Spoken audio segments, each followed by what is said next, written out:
Amis de Morpheus et Tika, bonjour et bienvenue dans cette nouvelle émission. C'est laquelle d'émission aujourd'hui? C'est le puzzle de la vérité. Donc, j'ai une invitée qui est de retour parce qu'elle a plein de choses à dire, elle a plein de choses à démontrer, à prouver, surtout qu'après cette vidéo-là, après son entretien, il y aura des documents qui seront diffusés. Mais je vais lui dire. Donc, Cécilia, est-ce qu'elle est là? Elle est là, Cécilia. Oui, Bon, le business des adultes. bon, Après le business des enfants, le business des adultes. On est voilà, toujours c'est dans le ça. business. D'accord. Magouille et compagnie.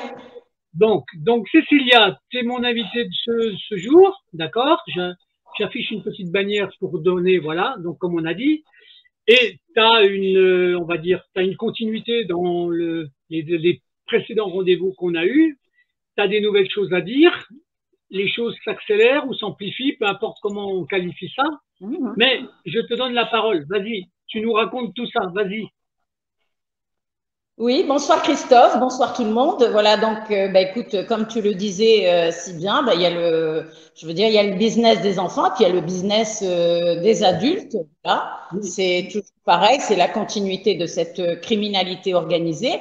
Donc, moi, si je suis là ce soir avec toi, c'est pour te narrer la suite des événements. Là, on reste dans le dossier du carrelage, parce que comme il y a le dossier construction, il y a le dossier du carrelage, ça fait beaucoup, donc on va essayer de scinder les dossiers de façon à pas tout mélanger. Parce qu'il y avait les PV, il y a la construction, il y a les tribunaux de commerce. Donc là, c'est la continuité du dossier carrelage. Et avec toutes les magouilles de cette oligarchie maçonnique, comme j'ai mis le titre, une complotiste contre le complot maçonnique. Voilà, donc les francs-maçons continuent pour tenter, tant bien que mal, de me faire fermer ma bouche. Sauf que je leur répète encore une fois, plus ils s'acharneront et plus je continuerai. Je n'ai pas peur, mon mari n'a pas peur, nous n'avons pas peur et nous continuerons jusqu'à ce que ce système tombe. Cette félonie, ce système oligarchique, maçonnique de criminels. Donc voilà. Donc si je suis là donc devant toi, c'est pour te raconter donc mes péripéties judiciaires et donc c'est Dallas quoi, c'est une saga qui continue. Chaque fois donc il y a des événements qui se présentent à nous parce qu'ils tentent par tout moyen de nous faire taire, de nous spolier, de nous racketter. Sauf que je les préviens, ces gens-là, je n'ai pas l'intention de fermer ma gueule. Je n'ai pas l'intention de me laisser spolier, ni moi, ni mon mari. Et le jour venu, je préviens ces gens-là, moi-même, en personne, une femme, je suis une femme, je ne suis pas une trans, je suis une femme, mais je porte mes couilles, et s'il faut aller les chercher, ces gens-là, pour les faire juger par un tribunal populaire militaire, j'irai moi-même les chercher. J'irai les chercher de façon à ce qu'ils soient jugés pour des crimes contre l'humanité, pour tous les crimes qu'ils ont faits, de haute trahison. C'est même pas la prison qui mérite ces gens-là, c'est une condamnation à mort. Une condamnation à mort par un tribunal populaire fait de façon légale. Ils seront jugés, condamnés, parce qu'il est hors de question que ces gens-là, avec tout ce qu'ils nous ont pris, le peuple français qu'ils ont spolié, qu'on continue encore à les nourrir dans des prisons jusqu'à la fin de leur jour. Il faudra les juger et les condamner. Bon, donc là, ça a le mérite d'être expressif. Hein. Écoute, c'est clair et net. Hein. Moi, je suis une femme et je porte mes couilles. Quand je viens chez toi pour faire des vidéos, c'est pas pour faire de la dentelle, c'est pour, raconter mes histoires. C'est pas pour me plaindre. Moi, je ne me plains pas. J'estime que dans la vie, il ne faut pas se plaindre. Il ne faut pas, on a des éléments, on a des pièces, on a des preuves incontestables, irréfragables. On les apporte. Dans les pièces, parce que tu m'en as envoyé pas mal, à la fin de l'émission, là, donc même quand j'enverrai le générique, quand je ferai le montage avant de la publier, donc il y aura toutes les pièces que tu m'as envoyées, d'accord? Au total, j'ai fait 3 clips qui diffuseront à peu près, ça va prendre à peu près 20 minutes de diffusion pour que les gens puissent lire, d'accord, hein? Mais il y a toutes les pièces que tu m'as transmises. Voilà, c'était pour dire ça. OK? Tout à fait, parce que voilà, comme je t'explique, moi je ne fonctionne qu'avec des preuves, je ne fais pas des élucubrations, je ne suis pas une complotiste, c'est pour ça que j'ai mis le titre « Une complotiste contre le complot maçonnique » parce que nous sommes bien victimes d'un complot, un complot des francs-maçons. Voilà, et donc moi quand j'affirme des choses, c'est que j'ai des preuves, j'ai des éléments dans mes dossiers, je suis une femme suffisamment stable, mature, équilibrée, adulte, responsable, pour ne pas faire des élucubrations et faire des accusations comme ça sans fondement. Donc, donc l'objet de cette vidéo de ce soir, donc c'est pour te raconter la suite des événements concernant donc le dossier carrelage. Donc cette affaire, comme il faut que je fasse un petit peu une chronologie succincte parce que ceux qui regardent la vidéo de ce soir, de ce jour, ne sont peut-être pas informés, n'ont pas vu la première vidéo parce que j'avais fait une vidéo en date du 3 août 2023. Donc, à la date du 3 août 2023, il y avait des pièces circonstanciées qui expliquaient un petit peu le cheminement de cette affaire. Le premier jugement qui avait été rendu en première instance, le jugement par escroquerie qui avait été rendu par le mafieux magistrat Guillaume Fauvet en première instance. Nous avions fait appel à Nîmes, donc nous avons été condamnés par la juge mafieuse escroc jugement Marie-Pierre Gabé-Fournier. Et donc, nous avions toujours, nous ne sommes pas allés en cour de cassation parce qu'en cour de cassation, il fallait prendre un avocat. Et donc, comme moi, tu sais que je suis allergique aux avocats, je n'ai pas du tout confiance en ces avocats qui sont, je considère, les fossoyeurs de nos dossiers, qui aident justement les magistrats qui sont nos bourreaux parce qu'ils torpillent nos dossiers. Ils sabotent nos procédures, donc nous n'avons pas fait de pourvoi en cassation. Donc nous nous étions arrêtés devant la cour d'appel de Nîmes qui nous avait condamnés, alors que nous avions tous les éléments dans ce dossier, puisqu'en l'occurrence, je le répète, nous avions notre facture de carrelage, nous avions une attestation, nous avions une attestation du carreleur, des attestations de témoins. En face, la partie adverse, Monsieur Geoffroy Guerdou, le franc-maçon qui était notre adversaire, il n'y avait ni bon de commande, ni bon de livraison, il n'y avait absolument rien. C'était une escroquerie pure et simple qui a débouché sur une escroquerie au jugement rendue par des magistrats mafieux, Guillaume Fauvet, Marie-Pierre Gabé-Fournier. Donc, à partir de là, j'avais averti l'huissier Christophe Magnier, qui était un faussaire, qui avait fait le faux constat suite à l'ordonnance sur requête. Je l'avais prévenu qu'il était hors de question de faire exécuter ce jugement parce que c'est un jugement rendu par escroquerie et que lui-même était impliqué gravement dans cette affaire et qu'il était hors de question que nous nous fassions spolier, racketter. Donc, il ne s'était plus rien passé pendant cette affaire, elle remonte en 2013-2014. Donc, depuis, il ne s'était rien passé. Et donc, nous avons reçu dernièrement un commandement de payer. Et là, j'ai répliqué à l'huissier mafieux Yannick Sibut-Bourde pour lui dire qu'il était hors de question de faire exécuter ce jugement qui avait été rendu par escroquerie, d'autant plus que son confrère, l'huissier mafieux faussaire Christophe Magnier, dont j'avais montré le faciès dans la précédente vidéo, que c'était son collègue huissier était un faussaire et qu'il était hors de question et je l'ai metté en garde.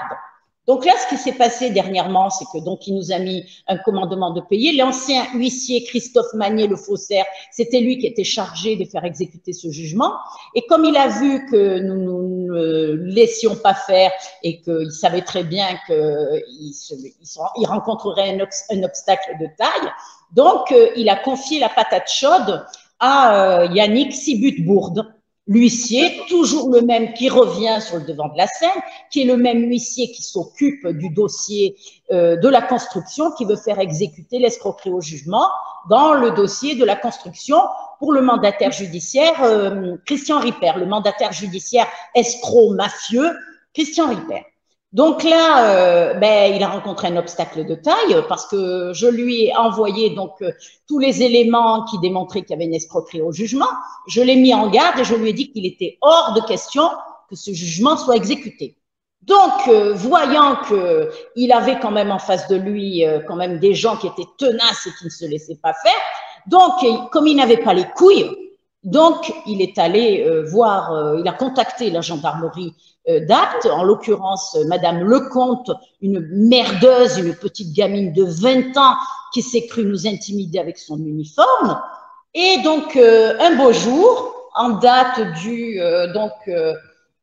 le 3 août, le jeudi 3 août, donc à 15h08, mon mari, donc Benoît Villano, reçoit un appel. Il était donc dans son camion, il travaillait comme conducteur routier il fait un travail pénible en tant que routier qui parcourt les routes de France et de Navarre. Donc cette gendarme, elle se permet de l'appeler donc le jeudi 3 août à 15h08 pour lui demander, tiens-toi bien, on croit rêver, cette gamine, cette petite merdeuse qui porte encore des couches culottes et qui tète encore sa mère, se permet de dire à mon mari, je vous appelle de la part d'un huissier de justice, donc elle n'a pas voulu donner le nom, et elle lui a demandé, vous me communiquez vos coordonnées bancaires, vous me communiquez le nom et l'adresse de votre employeur et les immatriculations de votre ou de vos véhicules.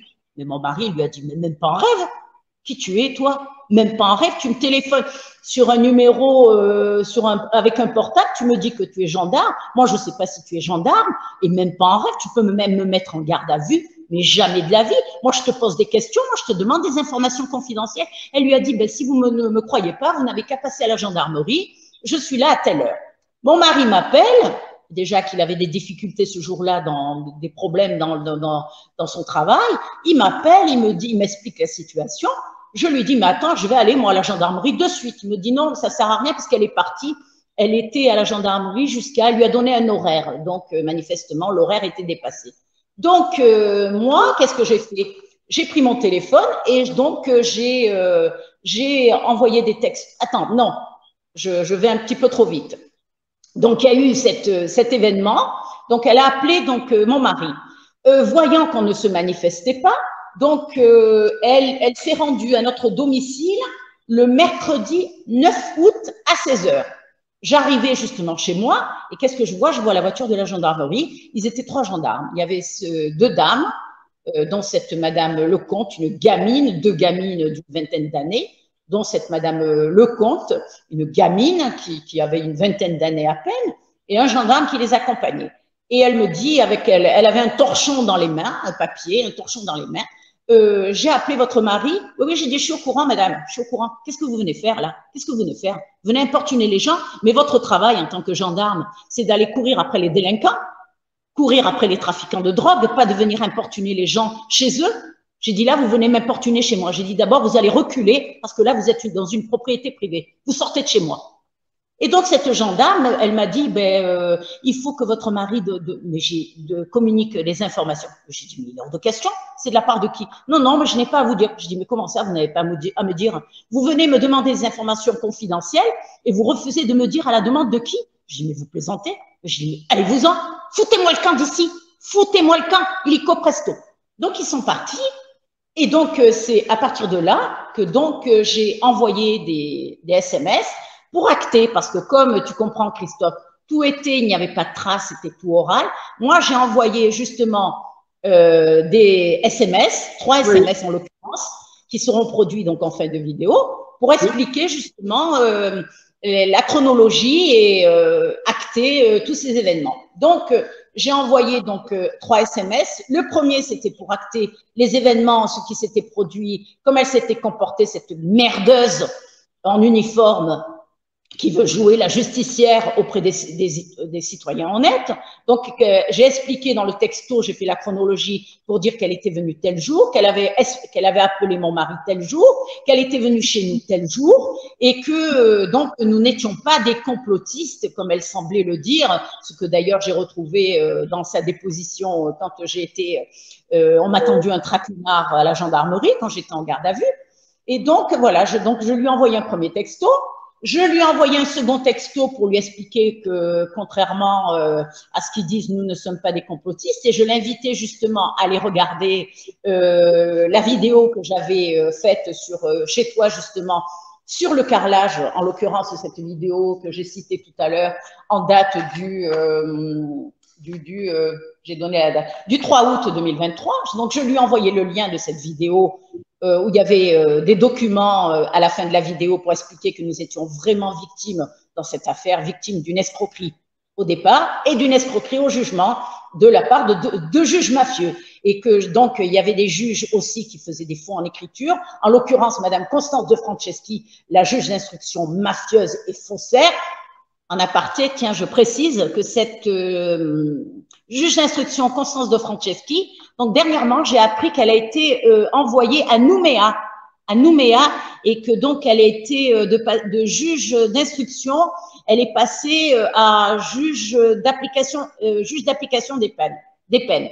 Donc certainement pour eux, ils appellent ça, le CSM doit appeler ça une sanction, ce qui à mes yeux n'est pas du tout une sanction, parce que pour moi, une sanction, déjà, elle aurait dû être radiée de la magistrature parce que c'est une faussaire, une criminelle, et elle aurait dû être poursuivie, entendue pour être jugée et condamnée par une cour d'assises. Donc là, je referme la parenthèse concernant cette faussaire et les faux PV. Donc, j'ai expliqué à cette gendarme qu'il y avait des juges donc, qui faisaient des faux en écriture, des faux procès-verbaux, et également un commandant de police, Serge Salté de Sablé, le ripou.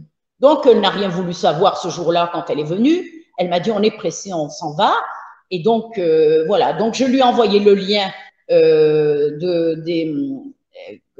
concernant la publication sur le site de monsieur René Fornet, qui a publié la première version du PV qui n'était pas signée, donc sans valeur, et les 3 versions falsifiées par le commandant de police. Donc, pour lui montrer que nous n'étions pas des affabulateurs, des complotistes, des cinglés qui inventions, qui accusions des juges sans fondement. Donc, voilà, le deuxième donc, SMS, c'était pour lui expliquer, pour lui envoyer le lien de la vidéo et le lien pour accéder, justement, voir qu'il y avait des faux PV. Et le troisième SMS en date du 25 août, c'était pour lui dire que nous l'informer que nous avions déposé une plainte contre elle et contre l'huissier de justice pour extorsion de données confidentielles et extorsion de fonds sur la base d'une escroquerie au jugement. Donc, cette chère gendarme, une gamine de 20 ans qui s'est crue nous intimider, donc, pour se couvrir de ces errements et de ces turpitudes, a bien entendu déposé plainte, donc ce que j'ai découvert par la suite. Donc, nous avons déposé une plainte auprès du parquet d'Avignon en date du, je vais te dire ça, je ne t'ai pas fourni, Christophe, la plainte parce que déjà, avec toutes les pièces que tu as en fin de vidéo, ça aurait été trop lourd. Voilà, donc nous avons déposé une plainte en date du contre elle, contre donc la gendarme Lecomte et contre l'huissier de justice pour extorsion de données confidentielles en date du 25 août 2023, le 25 août dernier. Donc voilà, nous attendions la suite des événements. Et là, dernièrement, j'ai reçu donc un appel téléphonique en masqué. Le gendarme me laisse un message en me disant de rappeler, parce que ces gens-là appellent toujours en masqué. Ça, c'est assez pénible, ces gens-là qui téléphonent en masqué, sauf en l'occurrence cette gendarme Lecomte. C'est bien pour ça que j'avais son numéro de téléphone et que j'ai pu lui envoyer des SMS. Mais ce gendarme, c'était l'adjudant donc responsable de la gendarmerie de Cadenet, monsieur Christophe Olivet, pour ne pas le citer. Donc, il m'a téléphoné en numéro masqué, puis il m'a demandé de rappeler la gendarmerie de Cadenet. Je précise que moi, je suis sur Apt, dans le Vaucluse, et la gendarmerie de Cadenet est à 25 km de chez moi. Donc, pourquoi Cadenet? J'ai été assez étonnée. Je me suis dit, qu'est-ce que c'est que ça encore? Et puis, je me suis dit peut-être que je vais être entendue concernant la plainte que nous avons déposée contre cette gendarme Lecomte. Comme elle est donc affectée à la gendarmerie d'Apt, donc peut-être ils appellent ça une délocalisation, de façon à ce que je ne sois pas entendue par les gendarmes qui côtoient Madame Lecomte, cette gamine, cette merdeuse de 20 ans. Donc, c'est pour ça qu'ils ont délocalisé dans une autre gendarmerie dans le même département. Donc, ce gendarme me dit, voilà, madame, j'ai loupé une étape. J'ai loupé une étape, ça ne s'est pas passé comme ça. C'est qu'un beau jour, je reçois la visite donc des gendarmes qui me portent un dimanche qui me porte une convocation. D'ailleurs, il y a la date sur la pièce que je t'ai produite et que tu as… parce qu'il y a tellement de dossiers que du coup, j'ai reçu tellement la visite des gendarmes qu'au bout d'un moment… donc là, il ne m'a pas appelé le gendarme au départ. J'ai reçu la visite des gendarmes un dimanche. Un dimanche, parce que ces gens-là, ils ne respectent pas la tranquillité des gens. Ils ne vont pas courir après les délinquants, les trafiquants, les violeurs. Par contre, ils viennent chez les honnêtes gens. Même le dimanche, ils viennent les déranger pendant la quiétude dominicale, estivale. Donc, ces gendarmes se sont pointés chez moi. Mon mari était absent parce que mon mari ne rentre pas tous les week-ends chez lui comme eux, manifestement, qui ont leur week-end. Mon mari était absent. Donc, j'étais seule ce jour-là. Et donc, c'était exactement le 3 septembre 2023 à 10h30. Donc, je vois arriver une voiture de la gendarmerie et donc, les gendarmes me portent une convocation. Je leur demande pour quelle raison je suis convoquée. Ils me disent, on ne sait pas, on ne sait pas. Bon, ben écoutez, ben, j'ai dit tout simplement, si vous ne savez pas, moi, je refuse de signer. Donc, comme il est indiqué dans la convocation qui est en fin de vidéo, donc j'ai refusé de signer parce que j'ai dit, moi, je dois savoir pourquoi je suis convoquée. Il n'y a pas de raison que je signe. Donc, cette convocation me demandait de me présenter à la gendarmerie donc, de Cadenet le mercredi 6 septembre 2023 à 9h. Donc, moi, qu'est-ce que je fais? Le lendemain, c'est un dimanche. Par correction, je n'appelle pas le dimanche parce que moi, j'ai des valeurs, je suis polie, je suis respectueuse. Mes parents m'ont appris le savoir-vivre. Et donc, je téléphone le lundi à la gendarmerie, à la brigade de Cadenet pour leur demander pourquoi, quel est l'objet de cette convocation. Et donc, c'est à propos de quoi? Donc, le gendarme, en fait, traître, Christophe Olivet, c'est ainsi que les valeurs qu'on leur apprend dans la gendarmerie, de mentir, de trahir le peuple français. Ces gens-là sont vraiment je veux dire, des collabos, tout simplement, des collabos. Donc, ce gendarme, en fait, il m'a menti. Il m'a dit, ben, vous avez déposé une plainte, vous avez mis en accusation plusieurs personnes, je veux vous entendre concernant votre plainte. Donc, ce gendarme, Christophe Olivet, de la brigade de gendarmerie de Cadenet dans le Vaucluse, l'adjudant, Christophe Olivet, donc m'a tendu un guet-apens. Il m'a menti, il m'a trahi, il m'a tendu un traquenard. Il m'a fait croire qu'il fallait que je me rende à la gendarmerie pour être entendue en tant que victime.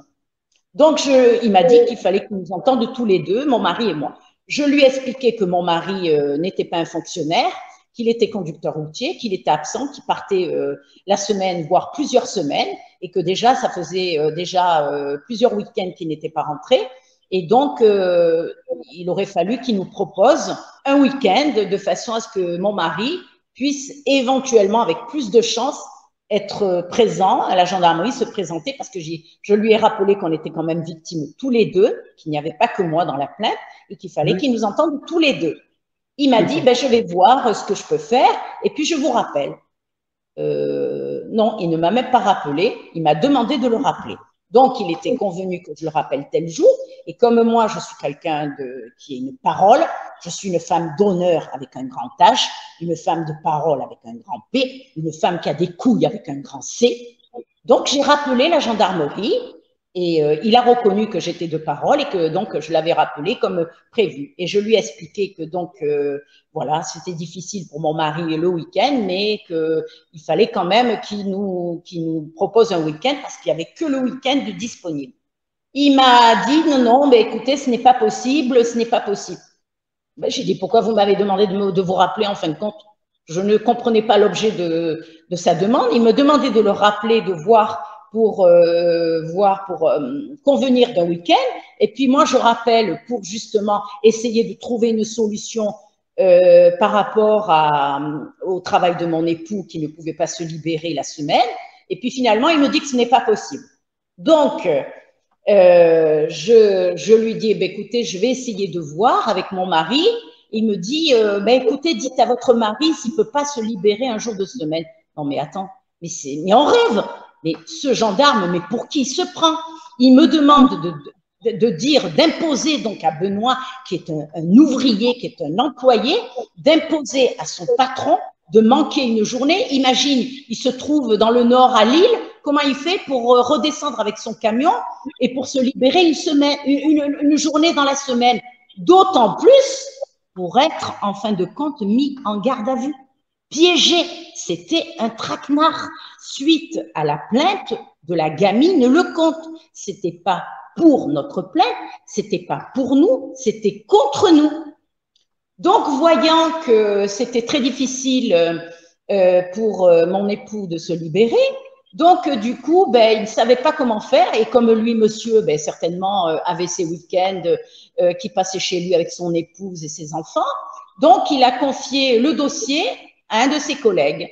Et donc, je reçois ensuite l'appel de son collègue, monsieur Camille Imbert, qui m'appelle et qui me dit, écoutez, finalement, je vais vous entendre que vous. Et je lui ai dit, mais attendez, il y a un manque de cohérence là-dedans. La plainte est au nom de nous deux. Donc, si vous devez prendre des auditions, c'est des auditions des deux victimes, de nous deux.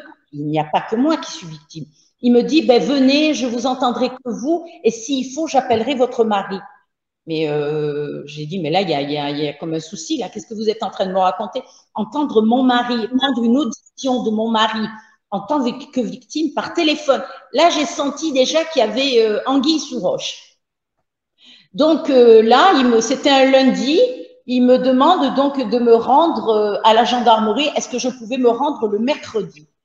Donc, le mercredi, je lui ai dit, écoutez, oui, parce que, comme m'avait dit Christophe Olivet, ça, c'est assez urgent, vous êtes victime dans ce dossier, plus vite vous serez entendu, mieux ça sera, vous mettez quand même en cause plusieurs personnes dans votre plainte, vous êtes victime, et donc, c'est une affaire urgente afin que le parquet s'en saisisse.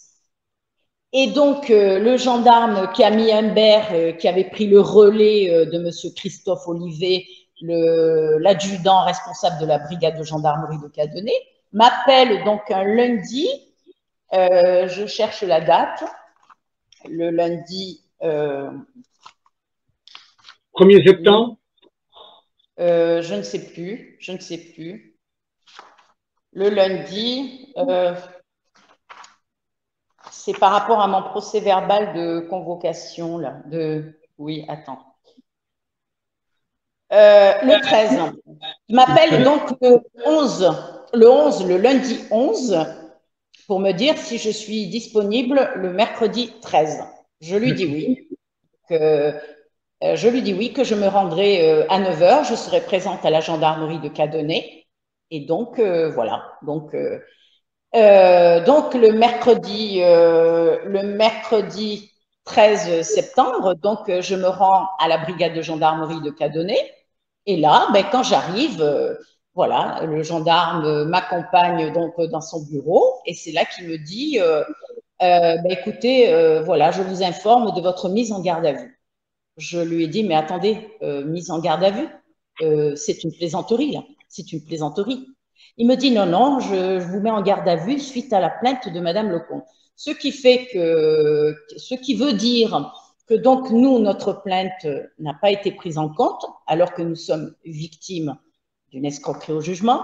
Nous sommes victimes d'un huissier qui donc a délégué son travail, sa tâche à une gendarme dont ce n'est pas le rôle. Je rappelle que cette gendarme a demandé à mon mari les immatriculations de son ou ses véhicules, le nom et l'adresse de son employeur et les coordonnées bancaires. Je rappelle que le rôle d'un huissier, s'il a un jugement qu'il estime fondée et qu'il a donc c'est dans son plein pouvoir de faire exécuter ce jugement.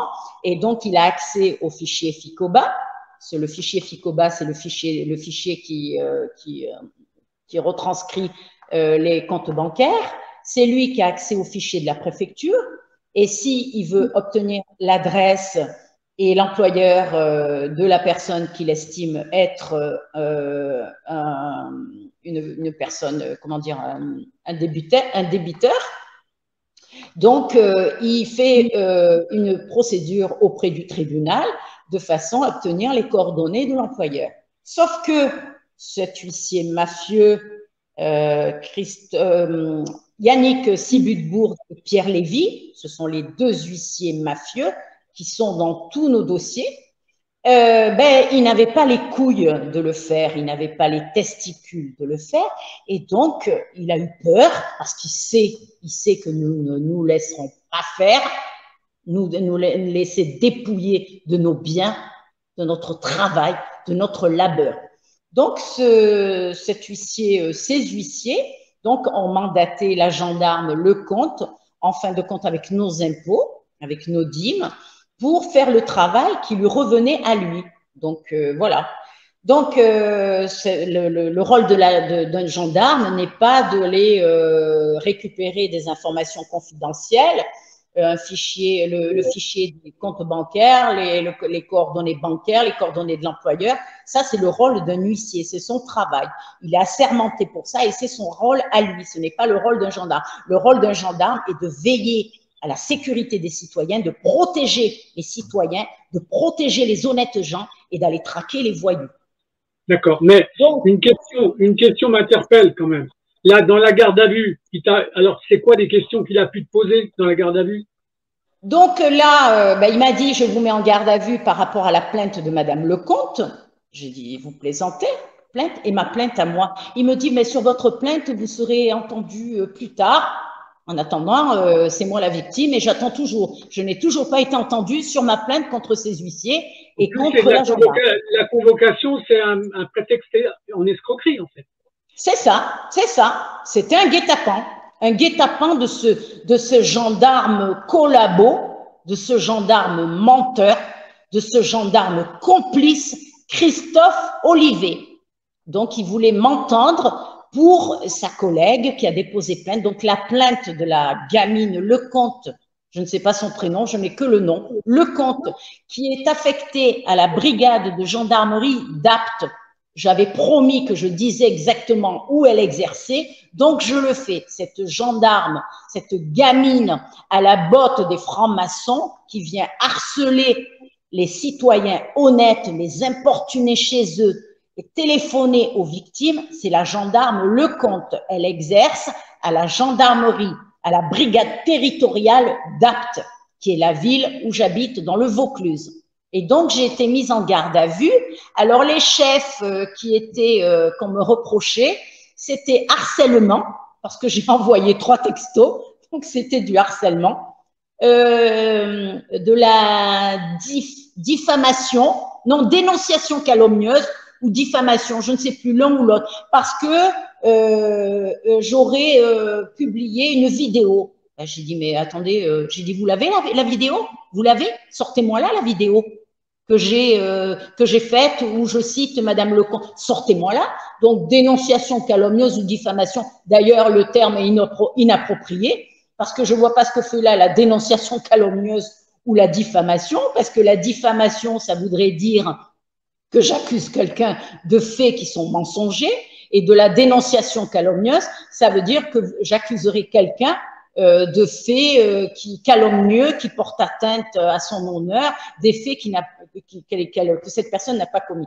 Or, je rappelle que cette gendarme a harcelé mon mari, est venue nous harceler chez nous pour nous demander des informations confidentielles qui ne sont pas du tout, qui ne dépendent pas du tout de sa fonction. Ce n'est pas aux gendarmes de demander où c'est que tu travailles, quels sont tes comptes bancaires, tes immatriculations. Ça, l'huissier de justice a tout à fait la possibilité, l'opportunité d'obtenir ces informations. Donc là, nous avions déposé plainte. Pour l'instant, je n'ai toujours pas été entendue, ni moi, ni mon mari, par contre, je suis entendue. Alors, pour harcèlement, parce que j'ai envoyé 3 textos, pour dénonciation ou diffamation, parce que j'aurais fait une vidéo, ben, j'ai dit portez-moi là la vidéo, portez-moi les preuves. Et troisième chose, parce que j'aurais proféré des injures envers cette gendarme. Alors, les injures, c'est parce que j'ai dit dans mes textos, et je le réaffirme et je le répète, que telle une milice de la Gestapo. Ben oui, je maintiens mes propos. C'est une milice de la Gestapo. Qu'est-ce que faisait la Gestapo pendant la guerre? Ils venaient, ils récupéraient des personnes, ils déportaient les enfants dans les camps de concentration. Je veux dire, la police de Vichy, qu'est-ce qu'ils faisait la police de Vichy? C'est la police française d'ailleurs. Alors maintenant, on s'émeut de ce qui se passe, de toutes les horreurs qui se passent. Il faut rappeler quand même dans l'histoire que la police française, elle était complice de la Gestapo. Ils venaient chercher des enfants innocents à qui ils mentaient, ils leur faisaient croire qu'ils allaient retrouver leurs parents et puis les déporter dans les camps de concentration.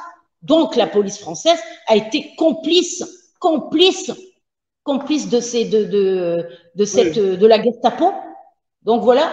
Donc une gendarme qui vient, qui vous demande des informations confidentielles au nom d'un huissier dont elle refuse de donner le nom, dont elle refuse de nous communiquer le document qui prouve qu'elle a, je veux dire, le pouvoir de faire ce travail, et le document sur lequel elle fonde je veux dire, son intervention. Alors elle l'avait dans la main comme ça. J'ai dit, donnez-moi ce document. Non, non, non, non. Quel est l'huissier? Non, non, je ne vous donne pas le nom. Mais qu'est-ce que c'est ça? Mais c'est quoi? Oui, ces gens-là veulent après qu'on les respecte. Ils veulent qu'on les respecte. Donc, j'ai été mise en garde à vue. Je suis restée donc séquestrée toute la journée. J'ai passé toute ma journée. On a porté atteinte à ma liberté. On m'a séquestrée. On m'a privée de liberté une journée entière sous les 3 motifs. Harcèlement, diffamation ou dénonciation calomnieuse et injure. Donc, j'ai été entendue de 9h jusqu'à 10h, à peu près 10h. À 10h, vous allez voir un psychiatre. Ah ben, j'ai dit, décidément, hein. Eh ben, j'ai dit, j'espère que celui-là, peut-être qu'il verra qu'il va porter un diagnostic que je suis peut-être complotiste, affabulatrice. Je dis parce que j'ai déjà quand même un rapport d'expertise qui dit que je ne suis pas une complotiste et que je suis donc une femme équilibrée, moi et mon mari, et que nous retrouverions notre calme quand nous serions rétablis dans nos droits. Donc là, cette fois, c'était pas le même expert psychiatre que la première fois quand on avait été entendu suite à la plainte de la juge criminelle faussaire Constance de Franceschi et concernant le mandataire mafieux Christian Ripper.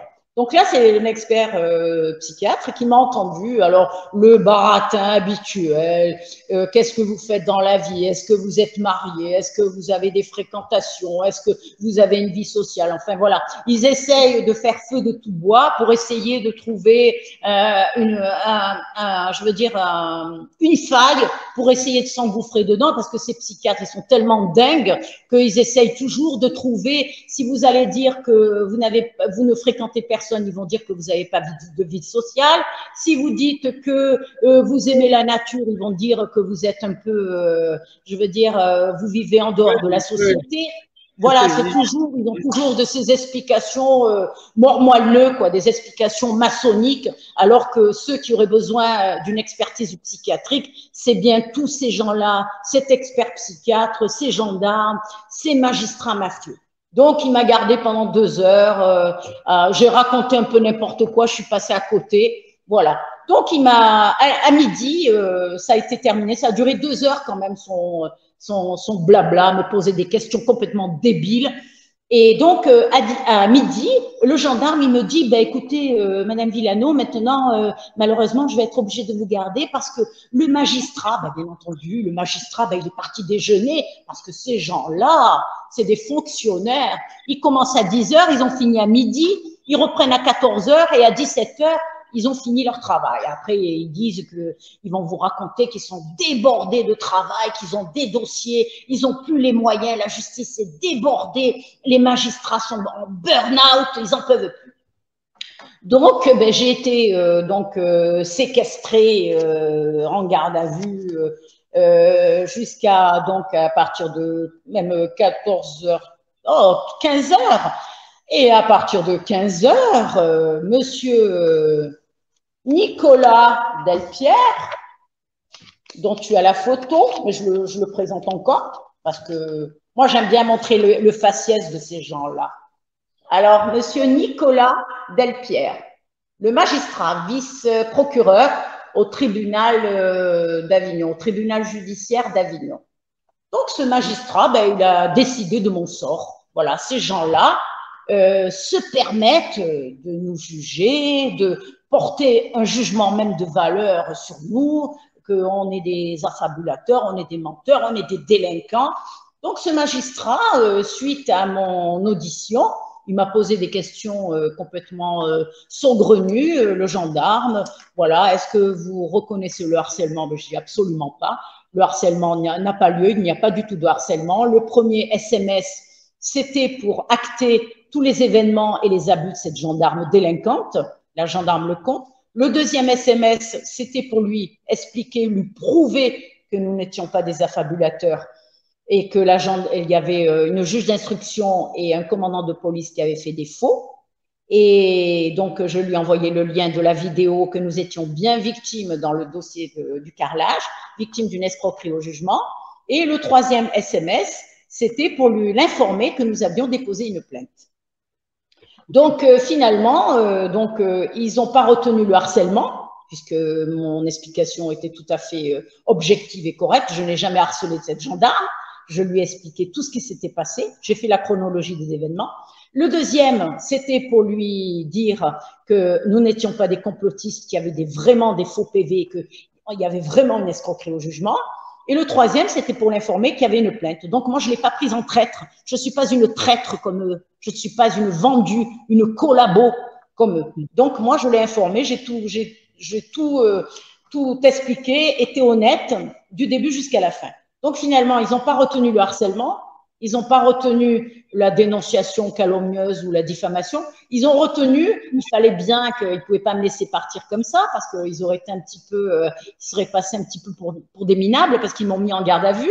Ils ont déployé l'argent du contribuable français avec deux gendarmes qui ont été occupés toute la journée. Alors, il y en a une qui m'a gardé toute la journée, qui est restée à côté de moi pour me surveiller parce que je suis peut-être une terroriste.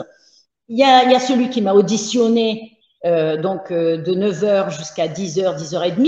Ensuite, quand l'expert psychiatre qui est resté pendant 2 heures, je me demande combien il a été payé, ce branquignol avec nos impôts. Et donc, 2 gendarmes et un psychiatre pendant une journée entière pour Madame Villano, la victime. C'est une honte, c'est un scandale ce qui se passe dans ce pays. Honteux, honte à vous, vous n'êtes plus crédible. Une justice de mafieux. Et après, vous vous étonnez qu'on ne vous respecte plus. Mais le respect, messieurs, dames, le respect, ça se mérite, ça se cultive. Voilà, vous n'êtes plus digne de respect. La justice française n'est plus légitime. Donc, il m'a poursuivi sur le chef de injure, sur les termes que j'ai dit tout à l'heure, la milice de la Gestapo. D'accord. Donc voilà, il m'a poursuivi, il a délivré donc une ordonnance pénale, donc une ordonnance pénale que je t'ai montrée, oui, que je t'ai présentée, que tu produiras à la fin. C'est pour le début d'année. C'est pour le début d'année. Voilà, en date du 25 janvier 2024 à 14 h 45. À comparaître donc une ordonnance pénale. Une ordonnance pénale, pour ceux qui ignorent ce que ça veut dire que Monsieur Delpierre, le fils de bonne famille, au-dessus de tout soupçon, le mafieux franc-maçon, le magistrat franc-maçon, ça veut dire qu'il décide de mon sort. Donc, une peine, il va me mettre, mettons, tant d'amendes, il va me mettre tant de travaux d'intérêt général, voilà, selon son bon vouloir, c'est lui qui décide, c'est comme quand il était parti déjeuner tranquillement, donc quand il revient tranquillement, il a pris son apéritif, il a pris son petit repas, Quand bon lui semble, il revient, il téléphone à la gendarmerie. Voilà, je la poursuis sous tel chef. Et on se moque de qui, là? On se moque de qui? La victime, c'est moi. C'est moi la victime. Moi et mon mari. C'est pas Madame Lecomte. C'est pas les uns et les autres. Nous sommes victimes d'une association de malfaiteurs au titre de l'article 450-1 du Code pénal. Une association de malfaiteurs, c'est quoi la définition de l'association de malfaiteurs? L'association de malfaiteurs, article 450-1, constitue une association de malfaiteurs, tout groupement formé ou entente établie en vue de la préparation caractérisée par un ou plusieurs faits matériels, d'un ou plusieurs crimes, d'un ou plusieurs délits punis d'au moins 5 ans d'emprisonnement. Donc, depuis le début, nous sommes victimes d'une association de malfaiteurs en bande organisée. Dans le dossier de la maison, dans le dossier du carrelage, dans les PV, dans tout. Une association de malfaiteurs institutionnels. Bon, donc, il m'a libéré, donc j'ai été libérée à 15h30 de ma garde à vue, de ma séquestration, parce que j'appelle ça une séquestration. J'ai été retenue, j'ai été privée de liberté. Et en plus, par la tromperie de Christophe Olivet, qui m'a tendu un piège, un guet-apens, parce qu'il m'avait fait croire que j'allais être entendue en tant que victime. Et comme moi, j'avais déposé plainte avec mon mari, donc je n'ai pas confiance en ces gens-là, en ces personnes-là. Mais comme il y avait une plainte effectivement et qui m'a dit c'est pour vous entendre suite à votre plainte, je me suis dit tiens, mais c'est bien, j'ai trouvé ça assez, j'ai dit mais tiens, la justice fait preuve d'une célérité surprenante parce qu'habituellement nos dossiers traînent et là je viens d'envoyer une plainte et je suis entendue. Ouais. Donc j'ai expliqué aux gendarmes il m'a demandé justement si je comptais, avait l'intention de continuer à publier, ben je lui ai dit de plus belle. De plus belle. Si vous voulez me faire fermer ma gueule, ben là, ce que vous êtes en train de faire, c'est de mettre de l'huile sur le feu parce que je n'arrêterai jamais jusqu'à ce que la justice passe. Et tenez-vous bien, là, ce que vous êtes en train de faire, le jour où il va y avoir un soulèvement du peuple, vous pourrez aller vous cacher dans les chiottes, dans des souterrains, on ira vous chercher pour vous juger sur la place publique par des tribunaux militaires, des tribunaux populaires, tribunaux du peuple. Parce que là, c'est des crimes de haute trahison. Ces gendarmes qui sont à la botte de ces magistrats mafieux qui exécutent des ordres illégaux, ce sont des crimes. Parce que moi, dans mes plaintes, je lui ai dit aux gendarmes, je dis, vous avez vu ma plainte quand on se parlait au téléphone, je dis, vous avez vu ma plainte, monsieur? Je dis, moi, je suis pas une uluberlue. Je dis, moi, je suis une femme responsable. Je dis, ce que je dis dans mes plaintes, dans mes lettres, je peux le prouver. J'ai tous les éléments, toutes les preuves. Mes dossiers sont béton. Et je mets en cause l'institution judiciaire. Je mets en cause des magistrats, plusieurs magistrats, des huissiers, des mandataires, des avocats sont impliqués dans nos dossiers et je ne lâcherai jamais. Donc, il m'a demandé si je comptais continuer à faire des vidéos. Ben, je lui ai dit, attendez, laissez-moi le temps de rentrer chez moi. Je suis à 25 km. Je rentre et je vais faire un courrier. Je fais opposition.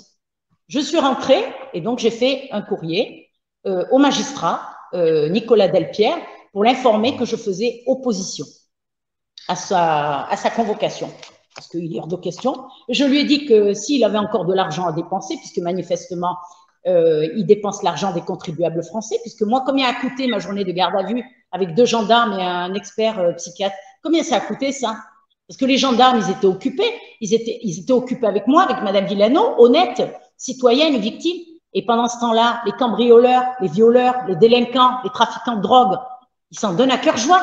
Mais c'est scandaleux ce qu'on fait de notre pognon. C'est scandaleux.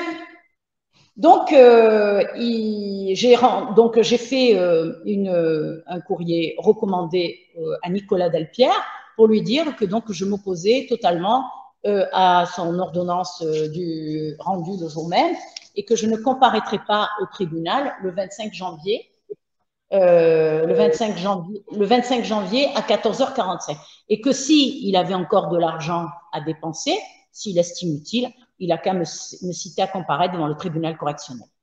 Comme ça, je comparaîtrai devant le tribunal correctionnel je pourrai m'expliquer, j'aurai accès à mon dossier, je verrai ce qu'il y a dedans et je contesterai et j'utiliserai toutes les voies de recours. Et je lui ai demandé, par la même occasion, de me communiquer mon dossier, toutes les pièces, donc la plainte et toutes les pièces, l'expertise du psychiatre malade mental et toutes les pièces. Et c'était en date du, je te l'ai produit, c'était en date du… Les gens, ils en auront lecture, hein, parce que ça sera au bout de la vidéo.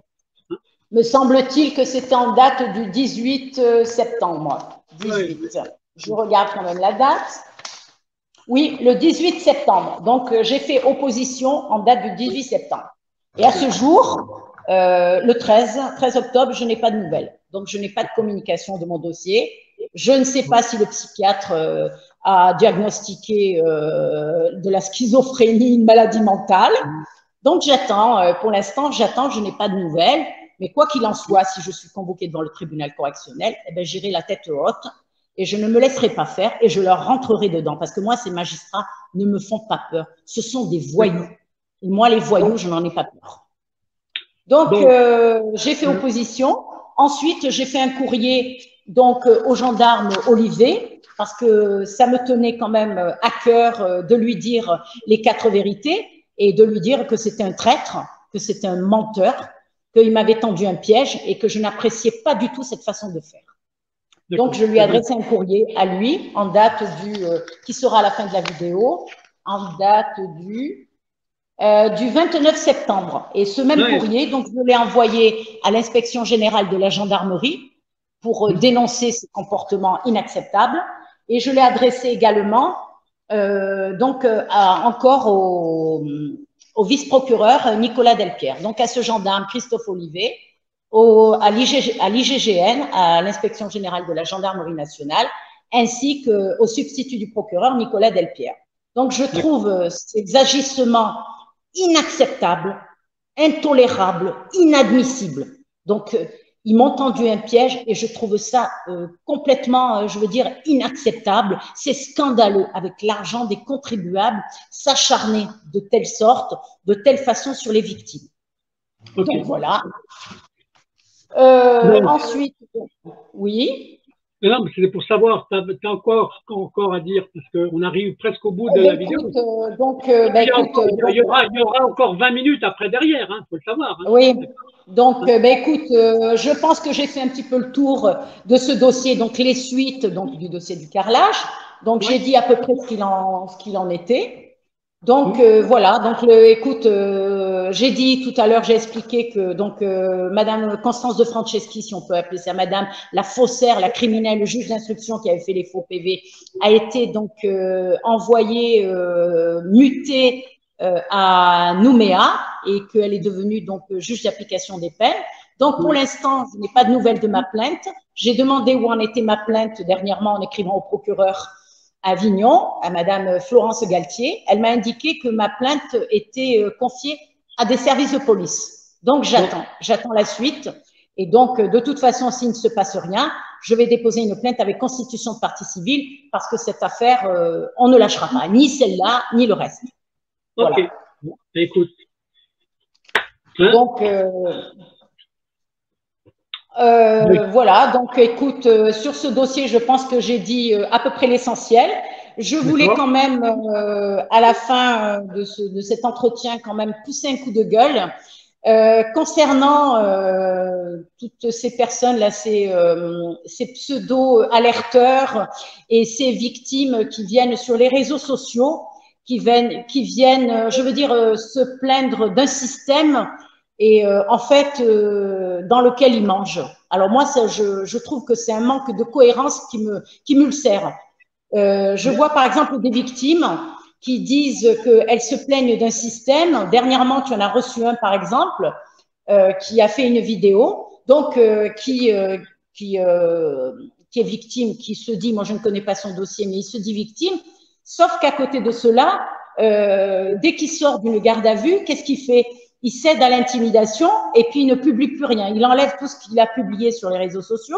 Oui. Et quand on le poursuit devant le tribunal correctionnel, il va courir chez un avocat pour faire appel en fait à un avocat mafieux, un avocat franc-maçon, donc il va torpiller son dossier. Moi, je trouve que le manque de cohérence chez beaucoup de gens, de beaucoup de personnes, beaucoup de victimes, beaucoup de gens qui se disent pseudo-alerteurs, moi, j'ai du mal avec ça parce que quand on est victime d'un système, on ne bénéficie pas de ce système. Soit on le rejette, on le critique, on le vilipende, mais on ne va pas manger dans la gamelle de ce système-là. Par exemple, des gens qui se plaignent du système et après, ils vont toucher le RSA, alors qu'ils sont en pleine force de l'âge, qui sont en âge de travailler.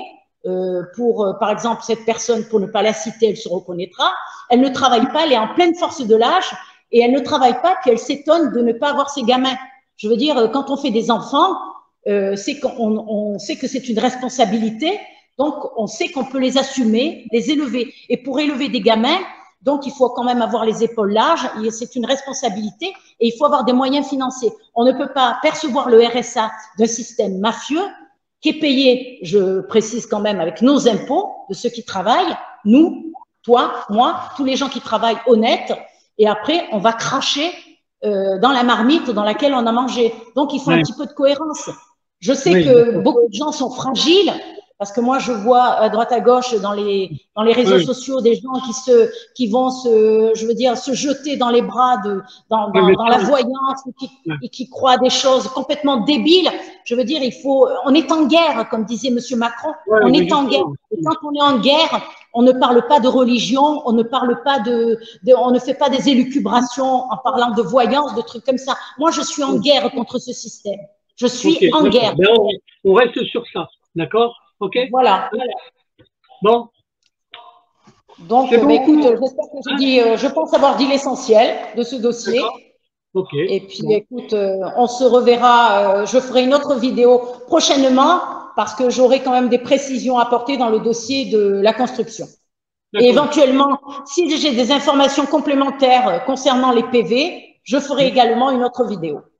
Mais en tout cas, je rappelle à ces gens-là, à ces francs-maçons, à tous ces mafieux, qu'il est hors de question que nous abdiquions, que nous nous laissions faire et dépouiller de nos biens. Que ce soit bien clair. Bon, Cécilia, je te remercie pour ton témoignage, d'accord? Et je reste à ta disposition. Là, je vais envoyer le générique et puis je t'enverrai les liens de la mise en ligne dès demain matin. D'accord?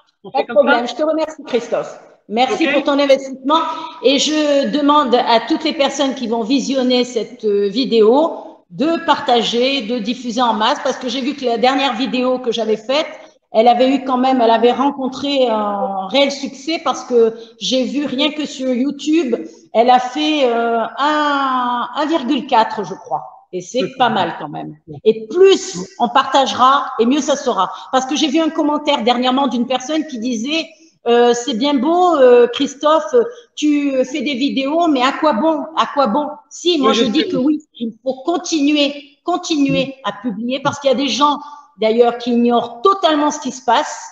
Exactement. Donc, c'est pour éclairer des gens qui sont encore ignorants, qui sont encore ilotes sur tout ce qui se passe autour de nous. Et plus nous serons nombreux à publier, à partager, et plus ce système sera en danger. Parce qu'un jour, ce système va tomber. Et moi, je le répète, le jour où ils tomberont, il y aura un tribunal populaire militaire et moi, j'irai les arrêter. Parce que moi, je suis une femme avec des épaules larges, les pieds bien sur terre et j'ai des couilles. Et j'assume pleinement. Et je dis que j'ai eu affaire là à une bande de mafieux. Et je désapprouve totalement le comportement des gendarmes de la dernière fois, de la gendarme Lecomte et de Christophe Olivet, qui se sont comportés tels des collabos. Voilà, bon, merci Christophe. Allez, je lance le générique et je te remercie et je te dis à la prochaine. D'accord? À la prochaine et merci tout le monde. Au revoir. Salut, à bientôt. Le combat continue. Ouais.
recordando ese amor que un día no supo cuidar.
que es al mirarte, solo porque estoy sufriendo, colegiala de mi amor.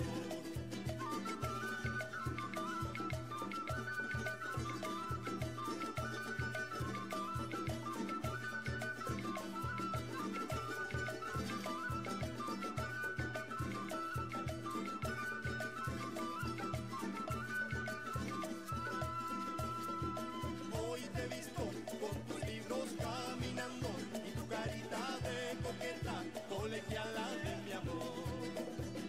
Tú sonríes sin pensar que es al mirarte, solo porque estoy sufriendo, colegiala de mi amor.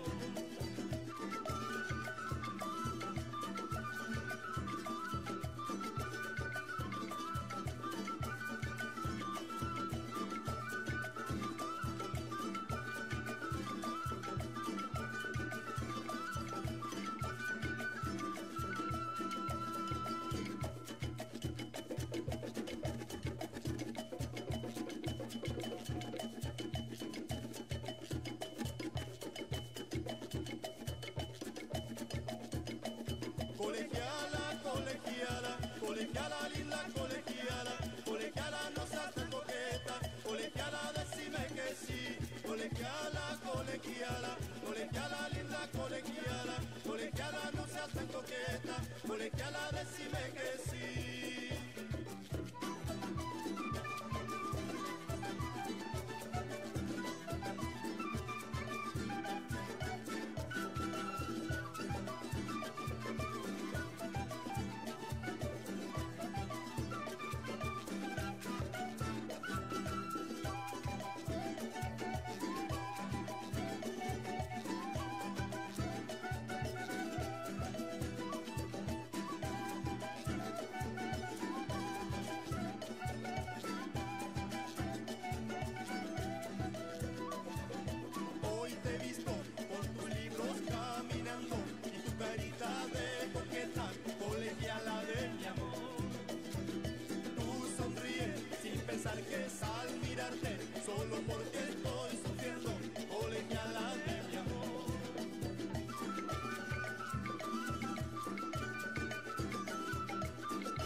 colegiala, colegiala, colegiala linda, colegiala no seas tan coqueta, colegiala decime que sí, colegiala, colegiala linda, colegiala no seas tan coqueta, colegiala decime que sí.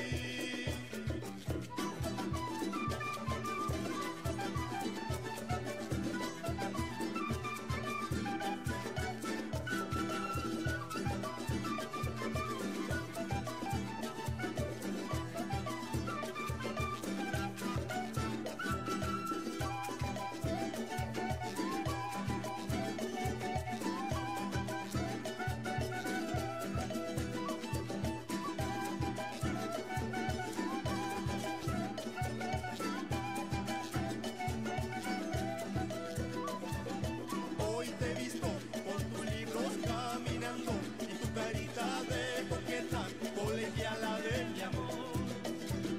Tú sonríes sin pensar que es al mirarte